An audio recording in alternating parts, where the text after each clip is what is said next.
Hey guys, welcome to your daily astrological horoscope for Saturday, February 17th. And, the solar eclipse is definitely a hard act to follow because the energy is just so intense and so huge that it's very difficult to talk about a whole lot of other things going on at the same time because the solar eclipses take so much precedent. It generally happens a lot with new moons and full moons as well, overall, because their energies are very spiked compared to just transits that are occurring that we can talk about on a longer or on a arguably shorter basis of time. But so with this new solar eclipse and starting new videos and stuff, I went ahead and decided, hey, you know what? Solar eclipse just occurred, and we're making new set of videos. So I mean, today is technically Friday for me, so I'm making Saturday and Sunday cast today, as well as some other ingresses occurring. And you know what? I said, screw it. Let's go ahead and use the old black screen. Let's get rid of the ice. It's time to melt the old, right? It's time to leave behind the icy winters that, well, I mean, technically we're still in February, so it can get kind of cold at times. But let's see if we can melt that away and bring in some refreshing new change. I wish I can get like some sort of river or something going. It'd be kind of cool. But, talking more about the transits, let's go ahead and go in and find out what we got going on. So today we have the moon in Pisces, which should surprise no one considering that we just had our solar eclipse on Thursday. Trying to remember here because I haven't seen you guys in like several days, so I'm trying to come back a bit. Okay, so for Friday's episode, we were talking about falling in love with yourself, right? You have your moon in Pisces, it was conjunct to Venus. This is a moment to fall in love with yourself. Now, something that because I am here to help guide you guys and, give you guys information and stuff, but I don't know everything, right? I don't exactly have every single answer to every question that I want to ask, especially when it comes to astrology.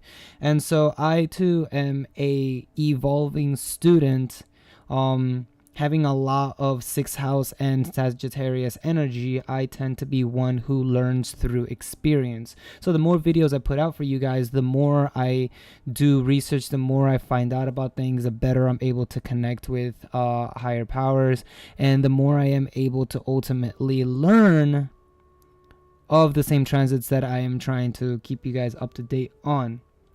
And one of the things that finally came across was,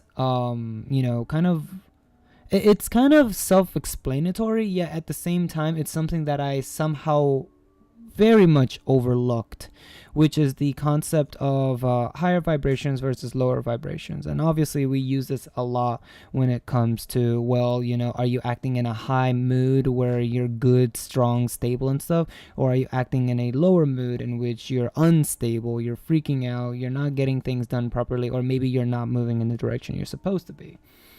And so as I'm learning about these high and low vibrations of each sign, I'm going to try to be incorporating them with these moon cycles to give you guys a better understanding of what's going on, because it's been making a lot of sense. And again, it's something that I'm still exploring, but I definitely want to talk about. So with the moon in Pisces, obviously you guys already know we have the crescent moon right now in Pisces. I may have mentioned it yesterday, but if not, I've mentioned it like the last 3 new moons we've had, which is Pisces energy is very good for building up right now, right? Your crescent moon rituals, you want to be able to steadily build up inner strength, inner power, inner confidence. It's a good time for setting intentions, not necessarily working on them, but a good time to be setting them, right? And if you still have any draining issues in your life, you want to cut them out. Now, this is kind of interesting, and one of the reasons that I talk about the different vibrations is because the moon is in Pisces and it's conjunct Chiron at this point. So, not only is it conjunct Chiron, but as we've seen in the last several moon cycles, it's in between Chiron and Neptune. And I started really think about how can I incorporate the concept of vibrations into this, which in my mind is kind of like the link between astrology and spirituality, right? A lot of times we talk about astrology and, you know, people just may look at a chart and be like, okay, this is what's going on, and not really incorporate spirituality into it.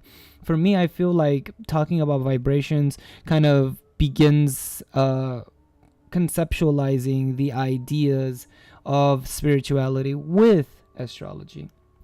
And so, with that in mind, I started trying to investigate and find out and asking some questions about what the two vibrations are for Pisces.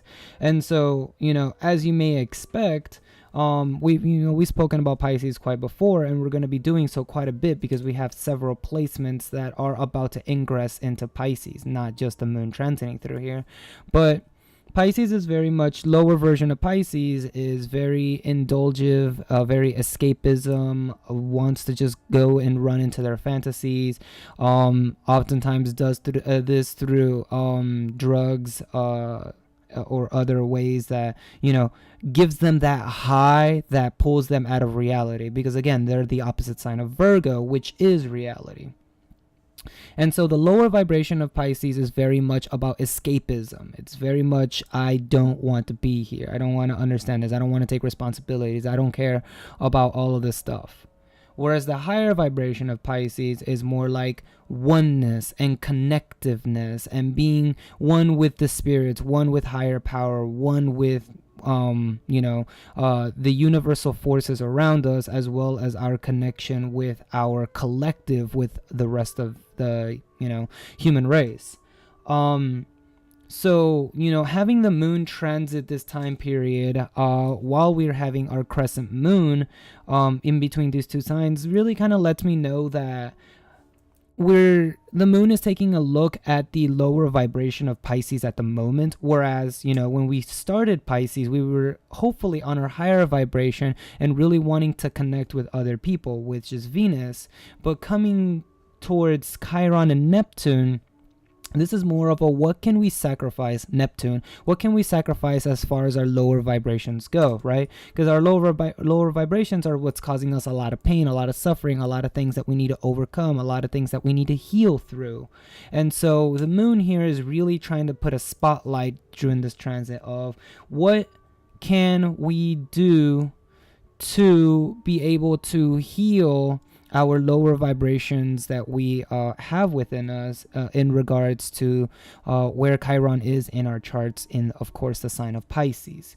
And, it's always a benefit having Jupiter trine Chiron. We've had several placements go through Scorpio, trining Chiron, sometimes even trining Chiron while the moon is present in there as well, which is great because, again, Scorpio is that very deep in-rooted darkness within us. It's the depths of ourself. When we're talking about the lower vibrations, we're talking about the darkness of Scorpio, whereas the higher vibrations of Scorpio is the enlightened one, the one who has come out of the darkness, the one who has fought everything that stood in their way and tried to drag them down and chain them down. So having this Jupiter trining Chiron is very beneficial for getting us out of that hellhole, if you will. And every time the moon comes through here, it's a very big, hey, you guys got to work on this a little bit more. However, we're going to go about it a little differently than we did last month, right? With this month, we have Venus and Pisces in here. So this is something we're already becoming accustomed to and aware of, that we're becoming attracted to, which is the Piscean nature of fantastical ideas, of being able to go beyond the physical realm, right? Be able to go beyond Super Saiyan 3, being one with all others. And so with Venus here, it's really telling us, hey, it's time to really let go of this escapism, of these pains that make us want to run away, sacrifice those lower vibrations and really begin moving to the higher things. And as Mercury and the Sun will be entering within the next day or so, which I'll have videos for you guys after this one is done, we're going to see a shift of both desire and mentality of wanting to really ascend as far as those vibrations come. So definitely I see a lot of good stuff here as far as things to be able to overcome. And I've said it before multiple times, right? When it comes to moon with Chiron at the end, we're talking about endings, we're talking about things that need to go, we're talking about finishing karmic cycles. We've definitely have nailed this quite a bit over the months, if not weeks. But I think as we, you know, incorporate the vibrational aspect to it, it begins to paint a clearer picture. So hopefully that becomes a bit more clear to you guys as what it is that we've been kind of like talking about.